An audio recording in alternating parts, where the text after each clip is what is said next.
tulemast Best of BFM-i intervjuudele filmitegijatega. Minuga on siin Mattias Albrecht, kellega räägime tema filmist Rohelise seljakotiga mees. Tere! Tere! Esmalt tegu on siis adaptatsiooniga Arvo Valtoni lühiloost. Miks sa valisid just selle filmi, millest adaptatsioon teha ja millest lühifilm teha? No tegelikult selle novelliga tuli lauda algselt meie stsenarist Noora. Me olime seda novelli lugenud, meil olid Jaanus Vaiksooga niisugused kirjandustunnid, kus siis seesama novell oli ka üks, mida me pidime läbi lugema. Minule ta kohe hakkas väga meeldima, mingid pildid tekkisid kohe silme ette ja siis paari kuu pärast tuligi Noora selle looga ja siis pitch'is seda meile ja kuna mulle see lugu juba esmasel lugemisel väga meeldis, siis ma kohe teadsin, et ma tahan kindlasti Nooraga teha, et sellel lool on nagu potentsiaali. Mis olid võib-olla kõige raskemad osad selle loo mugandamiseks ümber filmiks või kuidas see protsess üldse sinu jaoks välja nägi?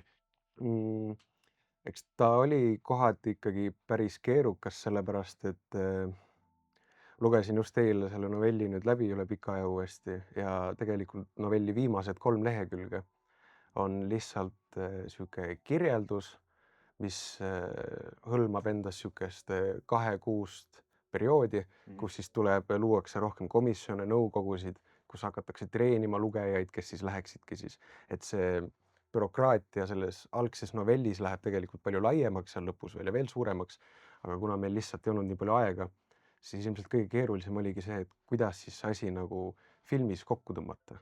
Et kuidas see asi lõpetada, et kui seda novelli lugeda, siis tegelikult see asi liigub enam-vähem ikkagi suht sarnaselt, nagu ta meie filmis liigub, aga välja arvatud siis lõpp jah, kus me pidime natuke muutma, et ta filmikeeles ka sobiks, et ta tegelikult, tal on väga hea atmosfäär sellel novellil ja olukord ise on ju tegelikult väga põnev, aga ütleme nii, et see lugu ei ole niisugune kõige filmilikum.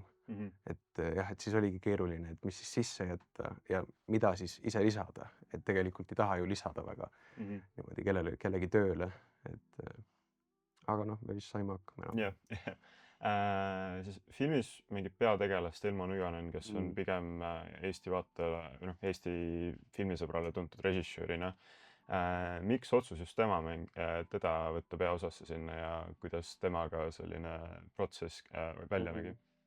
Tead, see ei olnudki nii väga sihuke meiepoolne otsus, kui ta oli pigem juba tolleks hetkeks selline vajadus, et meil oli 1,5 nädalat jäänud võteteni ja meil ei olnud ikka veel peaosa täitjat.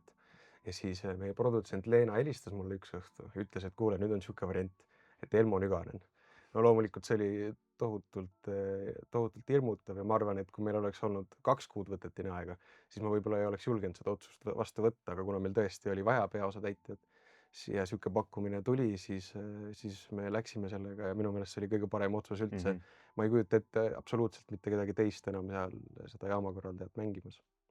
Ja temaga koostöö oli väga-väga meeldiv, ta on teinud seda asja aastaid nii teatrilavadel kui ka filmis ja loomulikult mu suurim hirm oli see, et ta tuleb ja sõidab meist kõigist üle lihtsalt kohe ja ütleb, et teeme nüüd minu moodi. Seda ei olnud, ta väga austas seda, mis me teeme ja meie otsuseid ja aitas meid, aga mitte kunagi ei hakanud tegema oma filmi sellest, mis oli niisugune väike hirm alguses. Ja, et mu järgmine küsimus olekski selle pealt edasi minnes olnud, et teades ka ise noore filmitegijana, et mõnikord on raske võib-olla, kui on keegi nii-öelda selline suur filmitegija sinuga samas ruumis, et kuidas siis käituda või olla, et selline asi ei tulnud kunagi probleemiks, et sul oleks kuidagi raske stseeni lavastada, et sa peaksid tegema nagu justkui läbi tema silmade, et sa ikkagi said oma filmi teha ja tema oli seal toeks näitlejana olemas. Just, et ta ei teinud seda stseeni lavastamist keerulisemaks, vaid ta tegi selle just palju kergemaks, kuna tal on endal ka tohutult palju ideid. Ja siis oli alati, tal olid mingid omad mõtted, mis ma muidugi kõik ära kuulasin ja kõik ei läinud kasutusse, aga väga paljud läksid.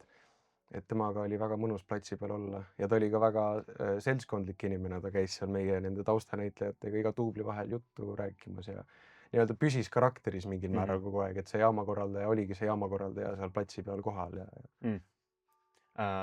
See on väga tore kuulda ja ja väga, väga lahe, et nii positiivne emotsioon tuleb sellest. läks õnneks, jah. Miks sa arvad, et see lugu, mis nüüd kirjutati algselt kümnendeid tagasi, et miks ta ikka veel tänapäeval inimestele hinge läheb ja ka minul vaadates seda tekkis selline natukene nagu kõhe tunne, et noh, ta on nagu justkui kauge, aga samas ikkagi väga äratuntav ja nagu mingil moel, ma arvan, meile, eriti kui eestlastele, selline kõigil hinges ja kõik teavad ju kedagi oma tuttavatest, kellel on vanematest, kellel on mingi sarnane olukord olnud. Et miks sa arvad, et see lugu ikkagi nii tähtis eestlastele on? Nojah, kui rääkida selle poole pealt, et seal on see valitsus, eks ole, kes nii-öelda kontrollib ja valvab, et noh, see on asi, ongi paratamatus, mille all eestlased elasid aastakümneid. Mina küll mitte õnneks, Mhm. aga minu vanemad ja minu vanaemad ja vanaisad. Et see on, noh, see võib olla, õnneks praegu see on möödanik kõik, aga kes teab, ühel päeval võib olla jälle sihuke elukord ja noh, siis peame kuidagi sellega leppima. Aga noh, ilmselt selle keskel ongi ikkagi see inimese enda võime või soov tegelikult olla vaba, kui ta soovib ja teha neid asju, mis ta tahab, isegi kui me oleme pandud kinni sellisesse Mhm. maailma, kus meile justkui öeldakse, et sa ei tohi seda mitte midagi teha. Mhm. et noh, ma arvan just see, et isegi kui peaks kunagi tulevikus jälle midagi niisugust juhtuma või olema, et siis see, noh, me oleme ikkagi inimesed, kellel on õigus teha enda otsuseid ja olla vabad, isegi kui see maailm ei soosi seda ja meile nii-öelda mingisugused teistsugused reeglid ette kirjutab. Mhm. Jah. Ja võib-olla lõpetuseks natukene helgemal noodil, et see film on hästi selline, seal on väga hästi selline tume sünge atmosfäär ja ta on selline heas mõttes hästi visuaalselt siis tühi või must, et maailm on hästi kõle ja külm ja kõike seda. aga seal on selline võib-olla natukene helgemat nooti toovadki sisse need kaks naist, kes käivad vahepeal uudiseid kuulutamas, et miks oli tähtis just ka selline natukene positiivsem pool sisse tuua sinna filmi või vähemalt hetkeks see pinge maha tõmmata ja kuidas sa selle tasakaalu leidsid kõige selle sünge muu maailma vahel? tead, ega need koristajad tegelikult ei olnud mõeldud meil nüüd just selleks, et nad tooksid seda mingit Mhm. positiivsust sinna keskele, et tegelikult novellis originaalselt need koristajad on kõvasti sellised küünilisemad Mhm. ja ambitsioonikad, et neid ei huvita see, et jaamakorraldaja teaks kõigest Mhm. ja et jaamas oleks kord, neid huvitab see, kuidas nad saavad ise korda luua nii palju kui Mhm. võimalik ja kui nad hätta jäävad, siis nad lähevad lihtsalt kellegi teise juurde. Aga me kuidagi kirjutades jah, nad muutusid nagu ilmselt, kuna me noh, pidime lugu natuke muutma, siis need meie koristajad ka natuke muutusid koos selle looga siis. Ja neist jah, said sellised sõnumitoojad ja no eks nad on ka ju natukene absurdsed tegelased Jah, jah. tegelikult, nagu nagu on kogu see olukord tegelikult, et keegi tuleb, lihtsalt hakkab raamatut lugema ja selle ümber tehakse siis selline tohutu fopaa Mhm. ja et jah, noh, nad on otse novellist võetud, need stseenid on olemas seal novellis, kuidas nad lähevad ka jaamakorraldaja ukse taha mitu korda, koputavad ja räägivad seal, paluvad abi. aga jah, et nad on, me tegime neist pigem võib-olla sellised, nad ongi nagu võib-olla hellad vanaemad, Mhm. kes hoolitsevad oma lapse eest ja vaatavad, et tal kõik korras oleks ja muretseksid. et see ei olnud meiepoolne nagu mingisugune teadlik otsus, et me nüüd teeme neist mingisugused positiivsed sõnumitoojad, aga nad kuidagi kujunesid Mhm. selliseks välja seal. Ja ma arvan, et see on selline väike noot, mis annab sinna väga palju Mm. juurde ja toob seda kontrasti kõige muuga väga hästi. Mm. aga suur aitäh sulle filmi ja selle intervjuu eest. Kõike paremat sulle ja ootan järgmiseid filme. Teeme nii, aitäh! aitäh!